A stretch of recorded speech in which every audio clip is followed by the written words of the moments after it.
A lot of the things that people said happened here or happen here were not true. I'm leaning more towards the Russian side. Of course, people were telling me I was going to be stoned on the street, or, there is a barrage of explosions everywhere.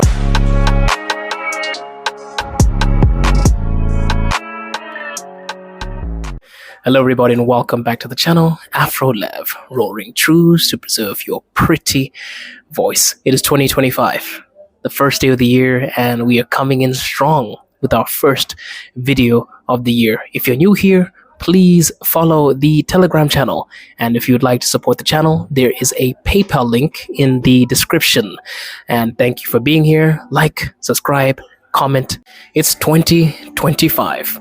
And we are going to be talking about how Russia has changed me. How have I become a different individual? Has it influenced me? Has it made me better, or has it made me worse? 365 days in a foreign land is always something which people will find fascinating. I'm going to discuss the positives, what triumphs I had, what I would like to achieve in the future, and of course, if you should come here in 2025. To begin with, I feel like I have become a lot more organized. I come from a place that is very nonchalant. Botswana is not exactly the place that gets things done quickly. For example, when you're getting your visa done or you're getting your residence permit done, you're kind of crossing your fingers because the system may be down, or they might tell you about a document that you need that they should have told you about beforehand. It is so much rolling of the dice. It is one of those situations when you're not sure that you're going to get something done.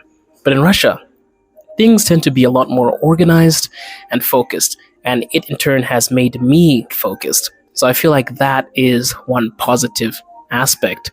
Another one is, of course, I have been married for 365 days plus. In this year, I married a very beautiful Russian woman, and I have changed a lot. Maturity, of course, has reared its not ugly head, but beautiful head, I would say. And because she's very traditional, I've also found these other ways to make myself sort of lean towards my culture. As I provide, I do what is necessary, and I am a lot more focused in everything that I've done. But I also think that I've become a lot more stoic. Before, a lot of things used to worry me. But in Russia, I guess the general attitude is people have this saying, and it's the direct opposite of what we say in English. We say, to dare is to do. Russian people say, die, but do. So basically, if you are meant to do something, you might as well do it no matter what the consequences may be. You go through and you make sure that you do it. There's no choice. You must do it. And my attitude has changed completely because I approach things in the same way, I would say. I like to challenge myself, and I'm not really thinking about how it might be devastating, but I'm doing it because it is necessary.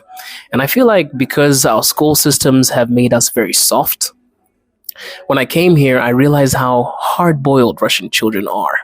For example, in primary school, we were writing with pencils all the way up to grade 4 because our teachers wanted to show us that it's okay to make mistakes and you could rub it out. But in Russia, you write with the pen to begin with. And just from that early stage, you understand that the attitude when it comes to doing things is completely different, because we sort of have this soft analogy to things. We love to let people ease into things, whereas in Russia, it is very direct and you get things done. And I think that it has been very useful for me, because I have accomplished a lot more than I have in the past few years in one simple year, because I understand I must do something. I am forced to do it, I must accomplish it, and I must get it done. Another way that I have changed, I feel like I am more of a city mouse. I come from a very small place. I come from a village in Botswana. My passport is Zimbabwean, but I was born in a place called Botswana. And Russia, Moscow is a huge place. Your mind changes, it opens up, you see bigger things, the subway's incredible. I am so into the whole city scene now, and I love the convenience. Everything compared to my country is extremely convenient. For me, when I wanted to get something done back home, it would take ages. In Russia, it basically is quick. It happens, you're given a certain time frame, and you just get done with things. It has made me a lot more expectant of things because every time I travel home, I kind of expect things to be done in a specific way or to be done when they're supposed to be done. But then, of course, it's like things move in slow motion when I go back home, and you have to be sort of accepting because not every place is as efficient as Russia may be. Another way that I feel like I have changed is because of the fast pace and the fact that it's not a village anymore. Everything that I do is quick. I love to do things decisively, efficiently, because here it's basically a dog eat dog world. In Moscow, everybody's rushing, trying to get somewhere. Everybody's rushing. Double entendre. It's a pun.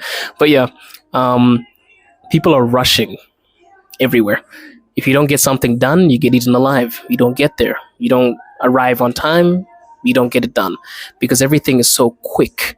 It's a dog eat dog world. And I feel like that is very necessary to be a very quick witted, fast individual. So it has made me extremely fast and learning the culture.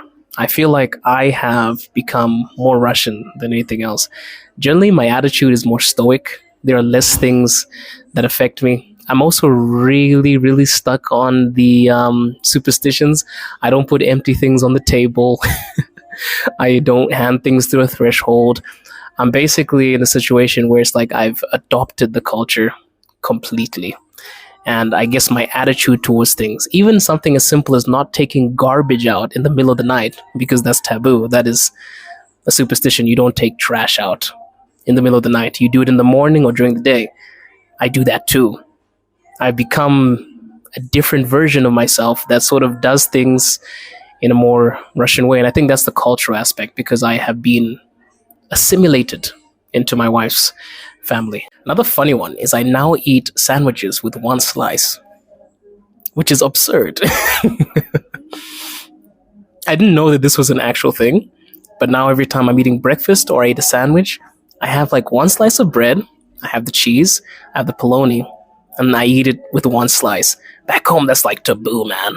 You've got to put the other slice on top. You got to grab it in both hands and you dig in. So even like the small aspects, even the way that I eat, I'm drinking tea all the time.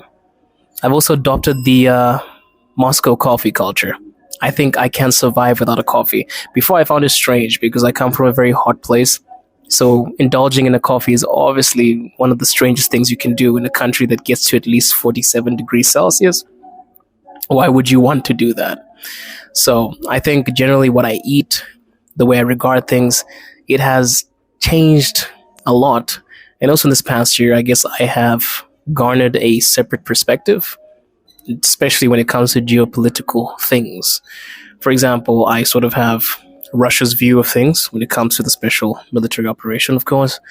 And I have a bird's eye view.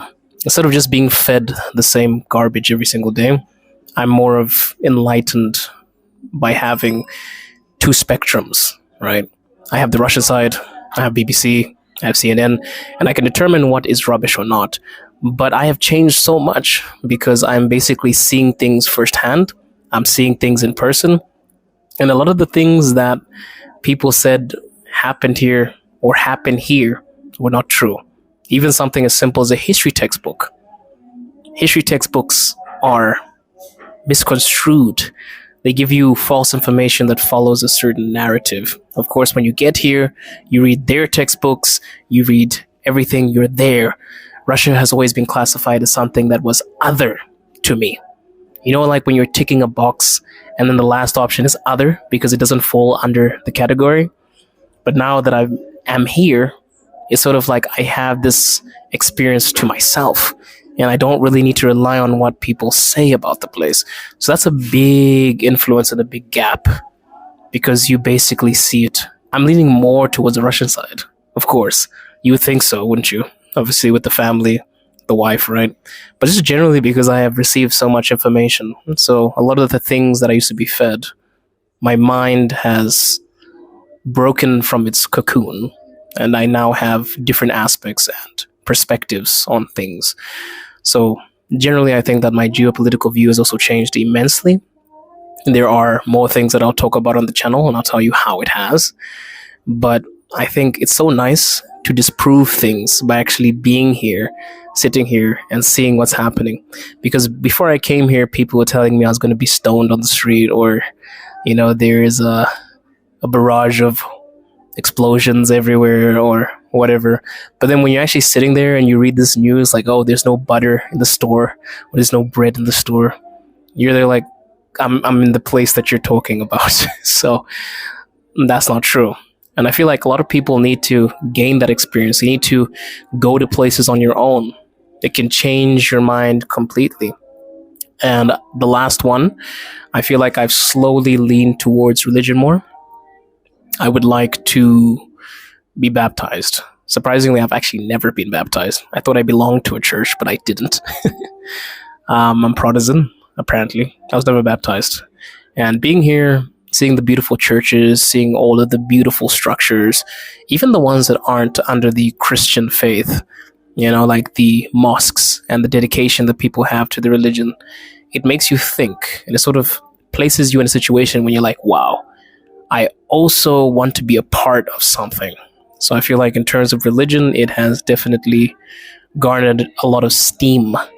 I would like to rediscover my faith and actually be a part of a specific faith, because it kind of felt like I was just, jumping from one ideology and mindset to the next. In terms of achievements for this channel, or goals for this channel, I would say that I'd like us to hit at least 2,000 to 2,500 subscribers this year, because I feel like we are growing exponentially. I really am appreciative of the support, and I just want to share the stories of people so that you guys can sort of sit there like, oh, I have some other information besides the one that I'm fed every single day.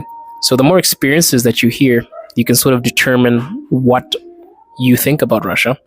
And I will keep on giving you guys more things. The podcast is up, as you have seen.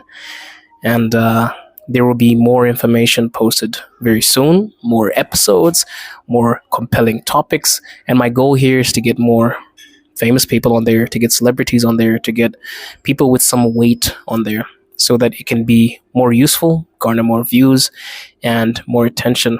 And of course, I would like to settle completely. It's very nice to assimilate into a place completely, and I feel like you need that with religion, renovation of your apartment. I want to settle. For me, this is the year of settling, getting into the zone, fully assimilating into the Russian culture.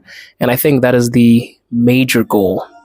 Of course, the language too, which is extremely difficult.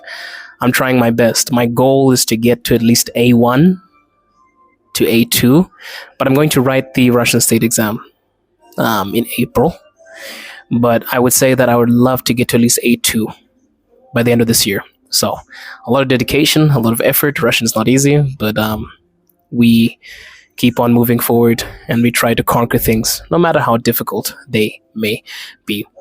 Now onwards to the last question of the video. Should you come to Russia in 2025? I'll be very honest with you. Come here if you do your research, and come here to visit first. Don't just move. I'm sure a lot of you have seen the decree that was passed that allows a lot of nations just to come into Russia without even taking a language leveling test. You can just get your residence permit without that being involved. And that is beneficial to a lot of people. But it's also important to do your research. Where do you want to live? Where would you like to move to? If you're going to move to Moscow, I wouldn't recommend you to do that if you're coming alone, unless you've got like a huge amount of money. Things are expensive. It's pricey. Apartments are expensive. If you're planning to buy your own, maybe start somewhere small, start in a smaller town, but come here and visit first. See the place for yourself. See if you like it. And don't only judge it based on the good things. Also find things that you don't like. For example, there are things that I don't necessarily like. Are they going to derail me and make me feel like I shouldn't be here? No, but they do exist. You need to find those little gaps for you. And if you feel like this is a place you want to stay, sure. But also be aware of the pricing. Be aware of where you need to go. Be aware that things are also not exactly super calm. Things are on the edge. You have watched the news. You've seen what is happening currently. So also come in with this mindset of like, okay, where am I going? What can I do? And you should be fine. But I can't give you a straight answer and say, hey, you should come here. It all depends on you. But see it first for yourself and then make a determination. Well, I'm so excited for you guys to see the rest of the stuff that is coming. Thank you for watching the first video of the year. And as always, we are roaring truths to preserve your pretty voice. Ciao.